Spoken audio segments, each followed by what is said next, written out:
The nerve of this guy to yell about anybody having their hands on him and threatening to call his lawyer about it.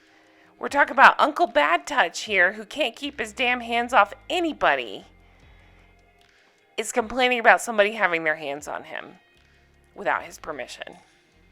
Hey guys, welcome back to Real Housewives Recaps. Today I am covering Real Housewives of Potomac. I'm covering the season finale, Deck the Halls with Drama.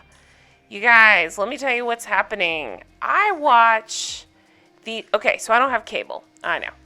I watch these shows because I bought a season pass off Amazon Prime. This usually works beautifully. That's how I get to watch the show. That's why I do it the next day, because it hits for me the next day. That's how I get my photos. There you go. Well, guess what? If you do it the same way, you'll realize today, for whatever reason, Amazon Prime has pooped the bed. And it is not working. It's working on some things, but it is not working on Real Housewives of Potomac. It keeps saying not available, not available. I've been waiting patiently to watch my finale. I've been waiting to do this recap, but Amazon Prime is being a jerk.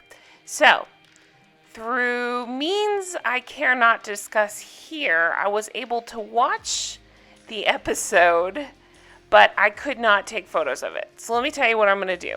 I'm going to recap the crap out of this episode. I'm going to talk about it all. I'm going to talk about what the heck's going on with Michael. I'm going to talk about Chris. I'm going to talk about it all. But my normal photos, I don't have them. So I have some photos that I've found on the internet from that last episode. So you're going to have to bear with me. I'm going to give you my opinions. I'm doing my best to make the photos match up. I'm very frustrated right now, but you guys are amazing, so stick with me. Let's get on to it. You'll see what I'm talking about. Hey guys, I just want to take a second and say if you're enjoying this show, please check out my Patreon. Go to patreon.com, search Real Housewives Recaps, or check the comments below and I'll put a link. And for $1 a week, you can support my show and get 4 bonus episodes per month. I'm covering Scary Island, like the greatest season of Real Housewives of New York. So check it out. Thanks so much. Let's start off talking about this smug asshole right here. What is his problem? From the beginning of this episode, talking about his wang, I don't know, talking about his junk and the size of it, and teasing about his baby's junk. He's disgusting. He's so creepy. He's making these jokes. Throughout the episode, he's being weirdly coy. I just have such a reaction to this man. I think he's the worst. I used to think it was kind of funny. Not the touching, that's awful. But his antics, because he's such an idiot, he doesn't know how microphones work. And by the way, he still doesn't know how microphones work. But I didn't hate him the way I do. I hate this guy now. I am ready for him to be off my screen. I'm ready to move on from him. But, and believe me, I don't think Chris is right. We'll talk about that. I'm not saying this because I'm pro-Chris. I think Chris totally acted wrong at the end. We'll talk about that. But just Michael in this episode throughout, just talking about Juan. The way he talked about Juan. Fine, have a crush on him. That's not what bothers me. It was just so uncomfortable and creepy. And I actually do agree with Chris when he said Michael talks down to women. He absolutely does. We've seen him do it to Ashley. And if anybody calls him on his BS, he comes out swinging. I'm rarely at a loss for words. I'm at a loss for words. I just don't know where a man like this gets his confidence from. Why does he think he's God's gift to everybody? He's talking about these people calling him rednecks and lowlifes, and I'm thinking, what are you, dude? What? You're awful. What's happening? All right, let's talk about Chris since we brought that up. What are your thoughts on him? I figured there's something up with him because he's with Candace, and you just can't be with somebody crazy like that and not be crazy yourself. It just wouldn't work. So there's got to be some stuff up with him. But this was weird. Man, okay, let's play benefit of the doubt here and say he was standing up for his wife. It was very uncalled for Michael to go up to Chris and to say what did he say? You need to control your woman. And that's an awful statement. That's an awful sentence. So I understand Chris's point. I do. I understand why he got so upset. I understand why he would defend his wife. I would hope that would be the same case for everybody. But I don't know. I just thought he didn't need to put his hand on him. He didn't hit him. He didn't do anything. It's just the whole argument all season long is Monique shouldn't have put her hands on anybody. Okay, well, neither should Chris then. And I gotta say, I like that Ashley literally called that out at the end. Candiace would never address that, but Ashley called it out, so I say good for Ashley. But I do like that he scared Michael. That part I do like. Oh, God. Okay, moving on. All right. Robyn and Juan. They've built this therapy scene up all season like it's going to be this blowout, and they kind of played with us. I shouldn't be shocked, but they did. They almost, last week, I thought, seemed like something comes up in this therapy session, and that's why he's not proposing to her at that party. Well, obviously, they had a few little quirks, but nothing big happened, and he did propose to her, so they're happy. That's good. But I was like a little let down because I thought we were going to see something interesting. But speaking of not seeing anything interesting related to Robyn, Karen had the funniest night of the night. What did I just say? Funniest line of the night to me. She said when she arrived late because her plane was delayed or had some mechanical problems, she says, sorry she missed the proposal. This is a moment for Robyn, and she don't get a lot of moments. And I love that. That is the greatest line because Karen is absolutely right. Tell me something Robyn's known for, because I can't think of anything. Tell me something she's known for saying or doing. I'll wait. Nothing. Not anything. Think about the other housewives. They're dynamic. We know them. We know La Dame. We know her personalities. Even Giselle, if you don't like her, she's dynamic. She stirs up drama. She's beautiful. I don't know. What is Robyn bringing us? I'm not knocking Robyn's look. She's beautiful. But I'm just saying, like, what do we have here? What are we doing? I'm happy that she and Juan are happy. I enjoy looking at Juan. But I don't know that she brings much to the show. Even the more interesting part of her, housewives-wise, like that, oh yeah, oopsie, I owe the IRS $90,000, they just kind of skate past that. And I'm like, this is your one chance to be interesting. Tell me about this. I want to know how the hell that happens. Nah, we don't really get much more out of it, so I don't know. What are your thoughts on this? She seems like a nice lady in real life. I'm really not trying to be a shithead here. But I just don't know. Is this what we want in our housewives? I don't think so. All that said, I thought it was a really nice moment of Juan to propose to Robyn. I thought she looked beautiful. I love her dress. If anybody knows where she got that dress, let me know because I'm kind of obsessed. I just think it's a really cute Christmas dress. I like the shiny material. Okay. I thought Juan handled the proposal really nicely. You never know with these shows, but she seemed genuinely surprised, and it was a sweet moment, and I enjoyed that. So I'll give her that. Otherwise, no thank ya. Okay, I know I'm jumping all the hell around, but you're going to have to bear with me for a second. I am not going to put Michael back up on the screen, so we're going to keep looking at Juan because he's way more fun to look at. And I'm going to say, how about when... I'm sorry, hold on. Okay. When Michael invited himself to, let me rephrase that. He invited him and Juan alone to Las Vegas with no cameras. Okay, I'll just leave that there. Oh, Giselle. Let's talk Giselle. All right. I thought she looked stunning at this party. The only thing that bothered me about Giselle, I thought her hair looked really beautiful. I hate this necklace. It looks like... I just kept looking at it. It looks plastic. Or it looks like something you'd wear at, like, Disney when you're hot and you want a fan around your neck. That's all I could think of. Something maybe you put in the freezer to cool yourself down. I don't know. A toddler teething ring? I'm not real sure. Okay. So, Giselle. Giselle, I used to be a big fan of yours. Everybody told me I was crazy, but I was a fan of yours. I don't understand you this season. Here's why. You have the most incredible daughters. They're beautiful, they're smart, they're lovely. They're telling you to get the hell away from this man, Jamal. You're not listening. And he's not here.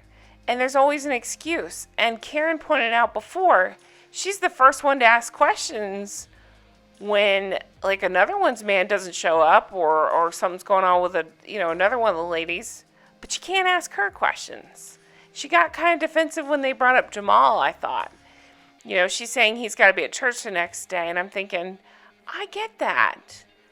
But he was basically, only with her like once this season? And it was just in the car to go to the airport? Like, we barely got to see anything. And I think that's real weird. And I'm kind of fascinated, and I've heard some people in the comments saying he is known to be a player in Atlanta, and I'd like to know more about that. Have you slept with Jamal? Tell me. I need the details. Oh, God. I just think she's so striking. I don't understand why she's getting back with this man. It makes no sense. But also, I don't understand. I've said it so many times this season, and so I apologize, but I'm just saying, I don't understand why she and Robyn are on such a high horse against Monique. I just don't understand it. I've never seen any two people so proud of themselves. I'll throw Wendy in there too, because she's new, but she's still pretty proud of herself for calling out Monique. And I don't understand it, because we've seen them, okay, maybe not Wendy, but we've seen the other ones get into altercations. We've seen fighting on the show. We've seen this, and I don't understand why they're so high and mighty and making that's what it is. They're making their storyline about it, and I don't understand why. Candace. I cannot with Candace. This whole season I have said this. I'm saying it again. She's a child. And I'm so sorry, I can't remember who you were, but somebody pointed out, like, her mannerisms are very childlike. Her look is very childlike. She speaks like a child. She breaks into tears over everything like a child would. It's so strange, and it seems so affected to me. It just seems so put on, I guess I'll say. And then that scene with her and her mom, there was a time where I actually felt bad for Candace having that mom, but now I realize, no, she's just as bad as the mom. And she's probably going to be the same when she's a mom. Oh my gosh, if I have to hear any more about, oh, poor me, and dabbing the eyes with the tissue, and, oh, I can't believe I survived this fight. Oh, God. Seriously? You asked to be dragged, she dragged you, and now you've made your whole season about this. And I'm with Monique. I mean, okay, Monique's not perfect, I know, but I love her, I can't help it. Monique points out, like, if there was...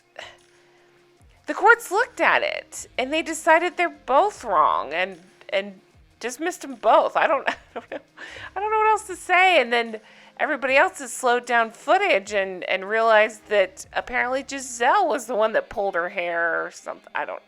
I've gone over this so many times now, I'm confused, but I believe it was Giselle who reached across and pulled her hair, so she thought it was Monique. I don't know. Anyway. Yeah, so I'm over Candace. She and Robyn, I'm okay if they go. And honestly, take Wendy with you. I wanted to like Wendy. I gave her a shot. She's not for me. I don't need to see kids on the show. That goes for everybody's kids. I don't care about your kids. It's a housewife show. That's not what we're here for. I don't need to hear about your degrees, Wendy. We've heard about it. I get it. You're super smart. Why the hell are you here? Yeah, that's all I got on that. Okay, let's move on to Karen. Karen is my MVP. I keep saying it, I mean it. Karen is my MVP this season. I thought she did a fantastic job. And now knowing everything we know about what went on with her home life and Ray not being there, not supporting her, and not even able to say, I love you. I freaking love Karen. I want to give her a hug. I want to spray Ladom all over me. Okay, not really. Have you guys smelled it? I haven't smelled it. I really want to. But yeah, Karen's my MVP this season.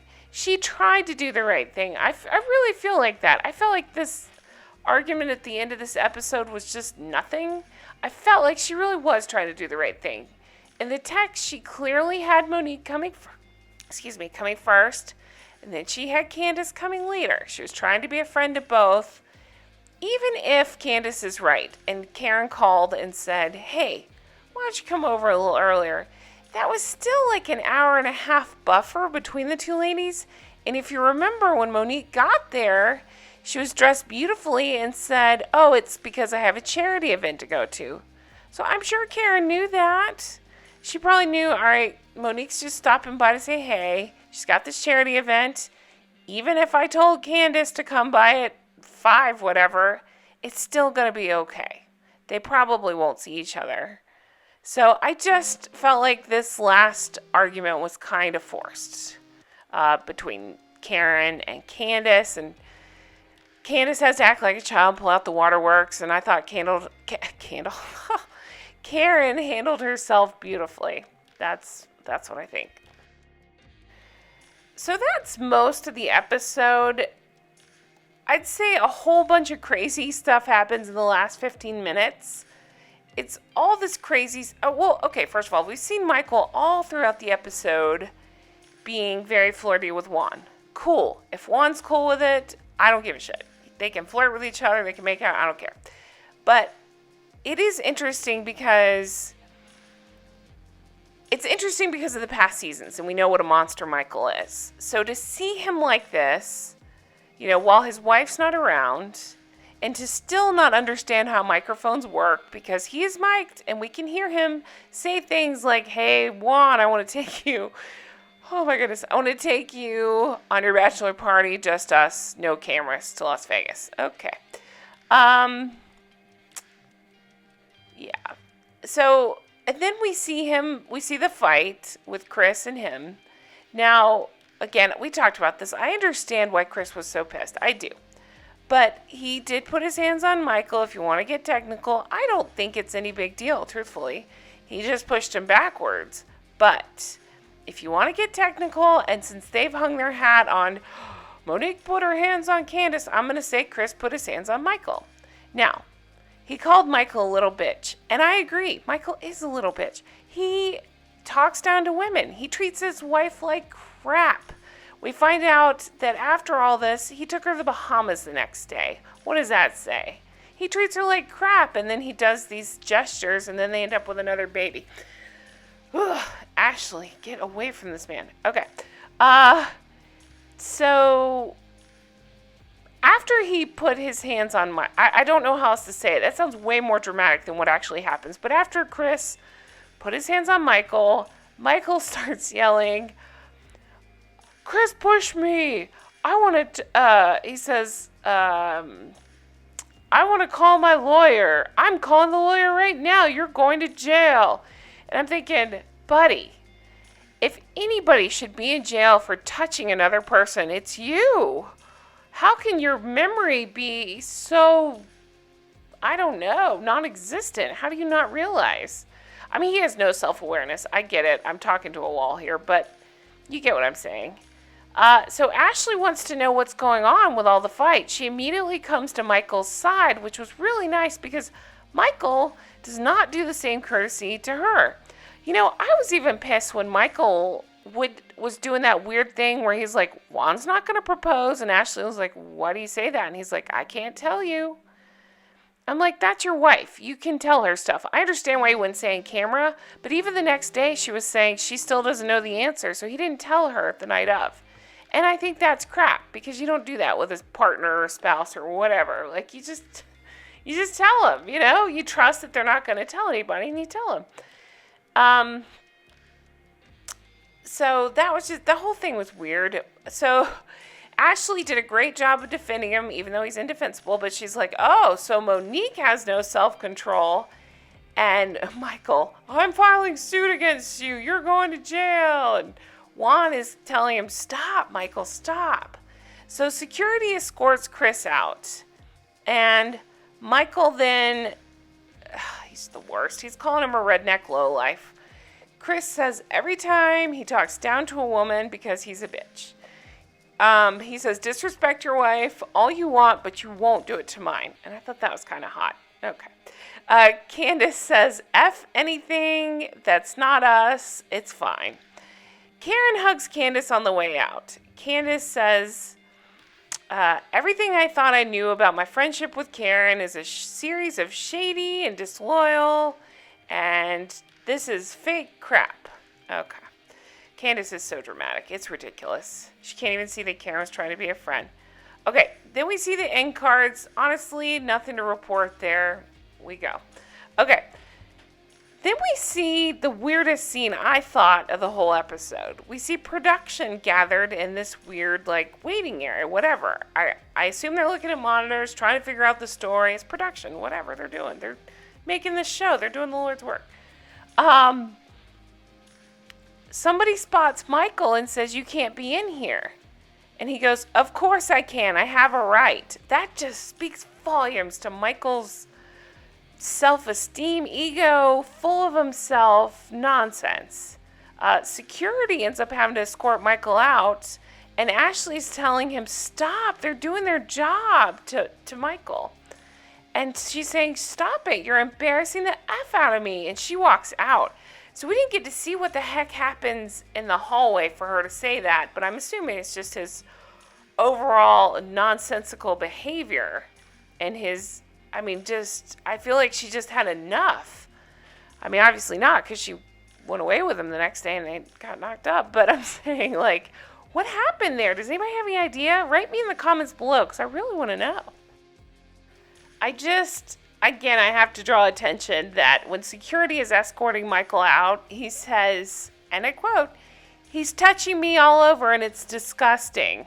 Okay, Michael, we're going to need to see the footage from Monique's house because I feel like we'd have video of you touching people all over. We know we would.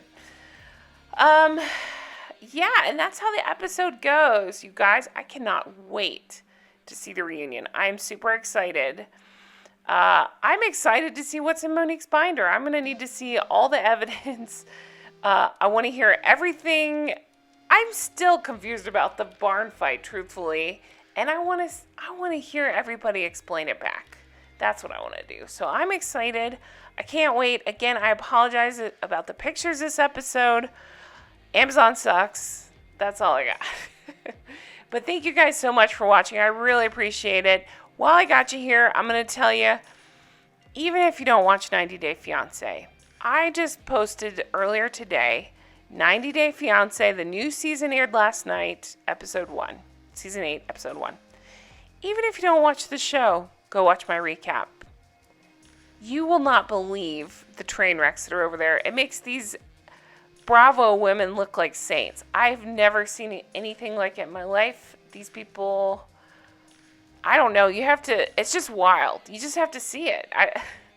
Their lack of logic, their reasoning, you just have to watch it. So that's my plug for that. Go watch that. Check out my Patreon. Thank you guys so much who have supported. I've had a couple new members join lately. Thank you for that. And yeah, thank you for all your support. Leave me comments below. Let me know your thoughts of the episode. Let me know what you're looking forward to see at the reunion. Have a fantastic week, guys. I appreciate it. Bye-bye.